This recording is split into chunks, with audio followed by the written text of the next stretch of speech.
My roommate had gone up to the foothills to spend Christmas with his family and was there for about 3 days. On the 27th, around midnight, he asked if I could come up and get him because he didn't want to stay another night. I didn't mind. We've been best friends for 4 years or so I'm used to driving him to the city. Now, a little backstory. I live in a small rural area, and there are only 2 ways to get from our town to the next city over, both of which take about an hour and a half road trip. One road is the main highway, but it doesn't lead to the foothills, so it would take me 2 hours to reach him that way. The other road is a back road that leads straight to the foothills, so naturally I just took that way. Now this road is surrounded by nothing but desert for about 20 miles, with the occasional housing developments, so it's very dark at night. It's also very secluded and a less taken route. The only reason you take it is to go to the foothills, the college, or are leaving the county. There are about 4 cars in total going that way while I'm driving, and they pass me within minutes. So the speed limit is about 65 miles an hour, and I'm going 55. After a while, it's just me driving on the road. About 15 minutes into the drive, I see a car coming up behind me, and I pay no mind to it because I figured it'll just pass me like all the other cars did. It comes up right behind me and is right up on my back. I'm more confused than I am scared, because why is this person right behind me while I'm only driving 55 miles an hour in the slow lane? I don't go faster and I don't move, so I guess that made the person more agitated because they kept turning their bright lights on and off and started swerving behind me. Now at this point, I'm thoroughly freaked out and keep hoping that they'll either leave me alone or another car will drive by. Neither of those happened. They do this all the way to the foothills. I think, okay, so they're either going to keep following me or turn somewhere. Of course, they keep following me. I'm nearing the exit where my friend is, so I'm afraid that the guy is going to see where my friend's family lives and hurt him. I call my friend and tell him to meet me at a convenience store because I wanted to get something to drink, not telling him someone was following me. I get to the store and watch the car pass by the store and finally calm down, thinking it was just some guy messing with me. I meet up with my friend and we get some drinks and a snack and then leave to head back. For about a half an hour, everything's fine. It was just us talking about what we did during the holidays, joking around and stuff. I had completely forgotten about the car until it started happening again. Now the reason I didn't tell my roommate to begin with is because he kind of has a temper, so instead of being scared, he gets mad, not only at the car, but at me for not telling him before now. He's screaming at me to stop the car so he can get out and deal with this guy, and I'm refusing to, just out of fear. The thing is my roommate is about 5'10" and a bodybuilder, so he's a pretty intimidating guy, while on the other hand, I'm only 5'6" and disabled, with only one thing going for me, is that I carry a hatchet everywhere I go. So he's used to scaring off people, but I tell him no, and that we're going to the police station in our hometown, and he calms down a little bit. As we get to the station, the car disappears again, and we sit there for about 15 minutes, seeing if it circles back around. Now in hindsight, what we did was kind of stupid, because we didn't go back into the station and ask for help. We just went home, without thinking they might be waiting for us to leave. We were constantly looking behind our shoulders while we were driving, making sure no one was following us, and when we got home, we thought they were gone. Now this is the part that really scares me. We had been home for hours, and my roommate was already passed out. I was the only one awake. It was about 4 in the morning, and I had gone to the restroom, which was right across the hall from my room. Now the way our house is set up is that the kitchen and the living room are separated by a wall with a 4-foot wide space as an entrance, and the living room is connected to a 10-foot long narrow hallway. Now from the living room, you can't see most of the kitchen, or 2 feet past the hallway, and from our hallway, you can't see half of the living room when by the bathroom. I get done in the bathroom and see lights flashing through the living room window. I'm in the hallway, too afraid to move and get my phone or wake my roommate, but my bedroom door is open, so I softly call for my dog, knowing that he barks at anything that moves in hopes that that would scare them away. As I thought he would, once he sees the light, he goes nuts, but he's short so he can't reach the window, so he's in the middle of the coffee table barking. I see the lights turn off and wait for about 5 minutes before he starts barking in the kitchen. My roommate is now awake and asking why the hell the dog is barking. I tell him, and he goes back to his room to get his boxer on a leash and tells me to get my hatchet and my phone. As I'm getting my stuff, I hear a thud against the back door and then another. They're trying to kick in the back door. I called 911 and explained the situation, and they said it'd be about 10 minutes before they could get there. I get back to my roommate, and we head to the kitchen where he opens up the back door and stumbles upon two guys about my height, dressed in black. They look up at us and start freaking out because they've got two guys with two fairly large dogs, one who looks like he injects steroids and the other with a hatchet. One guy is screaming, "This isn't her house! How did you mess this up?" And the other guy is bawling his eyes out. Apparently, they were going to break into one of the guy's ex-girlfriend's house, who happened to be my next door neighbor, and kidnap her. The one guy got the houses wrong and mistook me as the guy's ex because I had a hood up and they couldn't see my face, and I have the same build as her. The cops arrived shortly afterwards and took them away.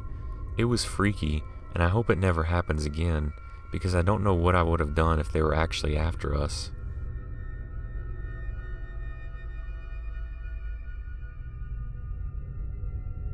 I'm a female college student and live with my sister in her townhouse in a nice part of Atlanta. She travels a lot for work, so I'm alone most of the time with my dog. One night, I went to the bars in Buckhead with my friend and returned home around 1. I was sober and she was quite drunk. That's important. We go to see my friend, who's the manager of the bar, and prepare to head out. While waiting for our driver, I see two guys eyeing us, especially my friend, who was obviously intoxicated. I just figured that they were creepers from the bar next door and went on my way. Once we get back, I go to sleep, and she stays downstairs watching TV. She wakes me up to complain that my dog's acting weird and growling at the back deck right above the backyard. I figured it was a coyote, and she told me she felt uneasy, and immediately the doorbell rings. It's a man claiming to be from Uber and that we left the charger in his car to come and get it. First of all, we took Lyft, not Uber. Second, this guy's a different race as our driver was. My friend insists that it's her cord, and for me to turn the alarm off so that she can go get it. I say he's mistaken, and he insists I open the door so he can go home. After politely telling him to go away, he attempts to break the back door down, so I yell for my friend to get the gun while I go downstairs and set off the alarm so that the police will come. I then realize someone is also trying to break in the back door, so I run upstairs to find an empty gun case. My sister had hidden it when I had some legal and psychological issues, and she forgot to replace it, so we're trapped with no protection. After a few more terrifying minutes, they give up when they hear police sirens and take off towards the woods. I came back to the bar the next day to get my coat, and my friend told me he saw the creepers as well, and that they followed us out of the parking lot, but didn't think anything of it to warn me. Later, he tells me that there's been reports of serial rape in the area around the bars targeting college girls. I can only imagine what would have happened to us if they would have gotten in.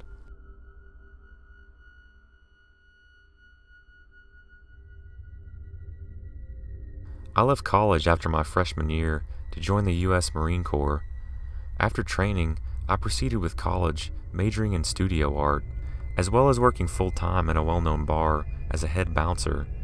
I'm about 6'2", 220 pounds.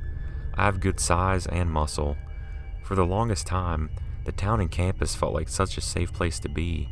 Then, it started to steadily decline.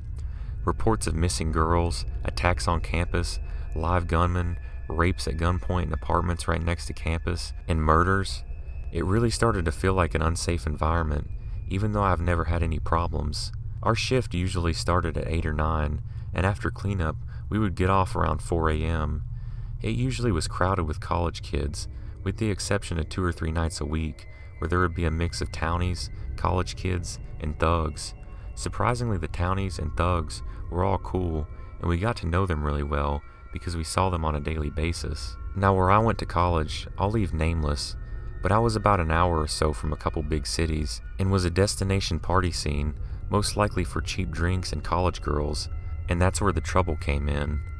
It was a Friday night, and the shift went smoothly. It was super busy, and constantly making sure that the bartenders were good to go and that they weren't having any problems. After cleanup, I said my farewells and I told everyone I'd see them tomorrow and started walking home. I lived about 5 blocks from the main strip. It was fairly cold that night, and I was wearing my work boots, jeans, and a coat. I was walking down a little turnoff street from one of the main streets by campus and got about a quarter of the way down when I noticed an SUV driving really slow and turning in my direction. I've always been super paranoid late at night about cars. I dipped into a little grassy alley about 6 feet wide between two houses until the car passed, and then I heard a voice. I look up and see a man, but he wasn't talking to me. I kinda just stare in awe because it was so cold outside and it's 4:15 a.m. and my mind kinda went blank. He saw me and the conversation goes as follows. The man says, "What's up, man?" in a raspy voice, and then I respond, nothing." Then the man pulls a pistol out of his jacket and says, "Come here." I know he pulled the pistol out because the backdrop was a parking lot light at the bottom of a hill, so it was a little higher than eye level. I immediately turned and sprinted through the yards, zigzagging down alleys and other streets in case he tried tracking me home.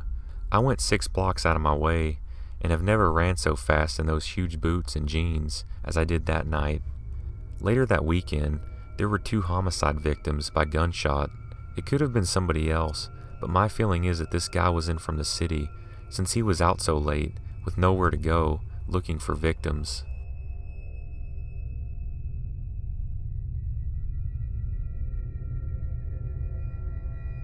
So my roommate and I went to college in a big university town in Wisconsin. We both grew up and went to high school together. Prior to this incident, we lived about 2 hours north of this college town. The drive from the college town back home is pretty boring. It's flat and mostly desolate Wisconsin farmland. There is, however, one small town that is at the halfway point where we typically stop to gas up and grab some snacks during the trip. And this is where our story begins. My roommate Karen was headed home for the weekend. I stayed back at our apartment in the college town. She called me frantically to tell me what had happened. Karen reaches the small town that acts as a halfway point for the drive to our hometown. She pulls into one of the gas stations in the little town. It's around 8 p.m. and dark outside. She didn't need gas. She only stopped to get energy drinks because she was feeling sleepy and still had an hour drive left. She pulled into a parking space next to another car. She got out and immediately saw that there was somebody else sitting in the driver's seat in the car next to her. She only briefly looked, but noticed that it was a middle-aged woman. The woman was looking at Karen and made eye contact, so Karen looked away and went to the gas station, but really didn't think much of it. Karen gets her energy drink and exits the store. She starts walking towards her car and realizes that this woman is parked next to her and intensely watching her as she is walking to her car. Karen gets in, locks the doors, and fidgets with her energy drink and her music for a moment, preparing to embark on the rest of her trip home. Before leaving, she feels that the woman's eyes are on her, and she looks up at the car next to her. The woman is looking at Karen, and when they make eye contact, she gives her a big grin. Then she proceeds to take what looked to Karen like a small thin knife, almost like a letter opener, and stabbed herself repeatedly in the face.